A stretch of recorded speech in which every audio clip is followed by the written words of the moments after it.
Why are people leaving Los Angeles, San Francisco, Houston, and Portland in droves and landing in Spokane, Washington? Well, the numbers don't lie, and if you're one of the thousands looking to make a change, you might be closer to making a move here than you think. This is the massive migration into Spokane. Let's talk about what's driving it and what you need to know before you join the wave. Hey, I'm Haydn, your Spokane real estate resource. I help people relocate to Spokane every single week. And the biggest shift I'm seeing in 2025, it's not just people from Seattle and California moving here anymore. The net has widened quite a bit.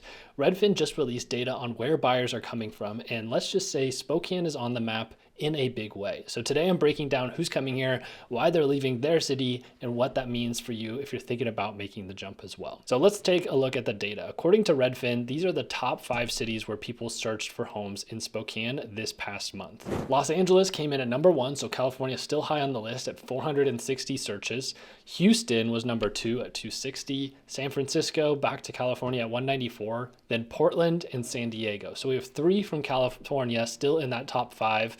But right behind them was Denver, Sacramento, Salt Lake, and then a couple regional places like Pullman, Washington, where WSU is, and Walla Walla, Washington. So that's a huge shift because Spokane isn't just an escape hatch for Seattle anymore. Obviously, it's not even in the top 10 anymore, but it's on the radar nationwide. On the flip side, it's interesting to look at the people that are making a move out of Spokane and where they're headed. Number 1 by far is Seattle, Washington, which is very interesting, looking for bigger markets, bigger jobs, things like that. And then it's a mix of people continuing to move to the west side of Washington to other towns like Bellingham, Idaho like Sandpoint or Boise, or heading to warmer weather like Austin, Dallas, Texas, places in Arizona or Hawaii. So why Spokane? We got to be real here because people aren't just moving for a change in scenery or anything like that most of the time, and Spokane doesn't pop up at the top of the list for people's minds as like this beautiful haven to move to, except I have had some friends that drove across the entire country to decide where they were going to live, and as soon as they drove through Spokane, they determined that they were going to move here. But most people are leaving something behind in their previous life, and they're sacrificing a little bit to get a better result here in the Spokane area. So if you're in LA or San Francisco, you're likely dealing with home prices that are 2 to 4 times what they are here, maybe even more. Crowded highways, 90-minute plus commutes, public safety issues that are unraveling, $6 gas, and in many cases, no yard, no space, no peace. If you're down in Houston or Dallas, maybe you're tired of humidity, hurricanes, how spread out everything is. I was learning about the ring highways around Houston. Blew my mind how big those things are. I couldn't comprehend how large the outer ring of Houston is. It's crazy. But Spokane offers much tighter knit vibe with walkable neighborhoods like Kendall Yards, Perry District, areas of the South Hill, but everything is like a 10-minute drive away for the most part. People coming from Portland, a lot of folks tell me they just want a fresh start. They want the same vibe because Portland's just like a little bit bigger than Spokane.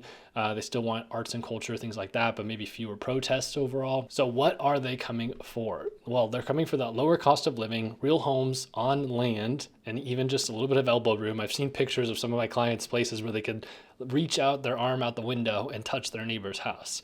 They want a slower pace of life, cleaner streets, access to nature, and still having an airport 15 minutes away without excessively long lines.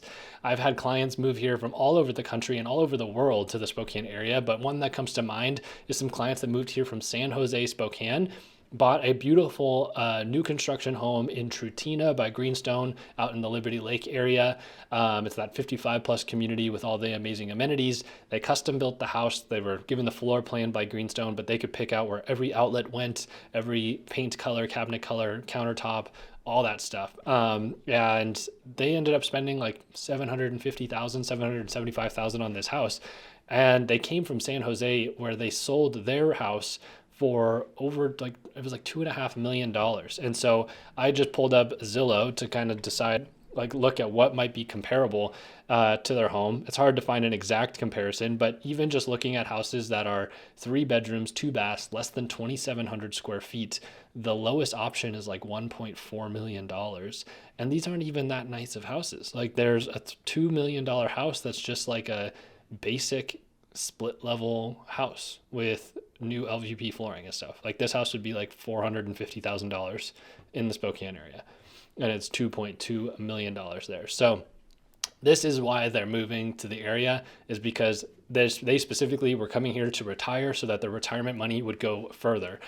Because if they lived in California during their retirement, they just literally wouldn't be able to survive for the rest of their life. They now work remotely. They get to walk trails because their house is right along the Centennial Trail. Their favorite meadery is just like 2-minute drive away. And so they're just like living their best life now. And there's so much freedom in where they chose to live. So is Spokane perfect? Absolutely not. We've got wildfire smoke in the late summer, true winters with snow and icy roads, limited public transit, so you'll definitely want a car. We don't have those great monorail systems like Seattle does or anything like that. Job market that's growing, but still not like a tech hub by any means. Politics that are more mixed than I think most people expect. And yeah, Spokane is getting a bit more expensive, but it's still so much cheaper than LA or Seattle.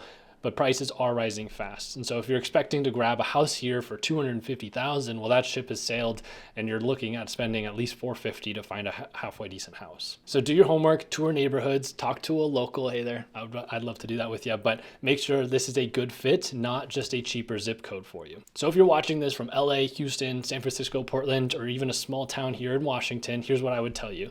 Visit Spokane in the summer and the winter. You want to understand what you're getting into. Be here for like a week in the winter and get used to the gray skies and not having a lot of sunlight, things like that. Check your internet setup if you're working remotely. Not all neighborhoods have equal access. We're getting through fiber internet to most neighborhoods at this point. They're adding that. But if you're going to be out rural, there's not a lot of options. And not even that rural, like within like 10 minutes of a major area, but maybe you live on an acre or something like that, you're going to probably need to get Starlink. There's a waiting list now for that. It's not as accessible as it once was. And get clear on your must-haves. Do you want space? Do you want walkability? Do you need views? Do you want good schools? Do you just want it to be peace and quiet? Things like that. So make sure you know exactly what you're looking for when you get here. My next thing is that Spokane is getting competitive. Good homes move fastly. The market is slower than it was in 2020 through 2022, but those best homes do still sell with multiple offers. And lastly, talk to somebody who actually knows this area. There is a big difference between the South Hill, the Spokane Valley, 5 Mile, and Google Maps won't explain the whole picture, won't explain the elevation changes, all that kind of stuff. So if you're even thinking about moving to Spokane, I'd love to help you figure out if it's the right move for you. You can use the link down below to download our relocation guide or book a call with me. It's no pressure, just a quick conversation. So please subscribe, like this video if you found it helpful. I've got videos on neighborhoods, housing costs, lifestyle, and what it's actually like to live here. Thank you so much for watching. I'll see you in the next one.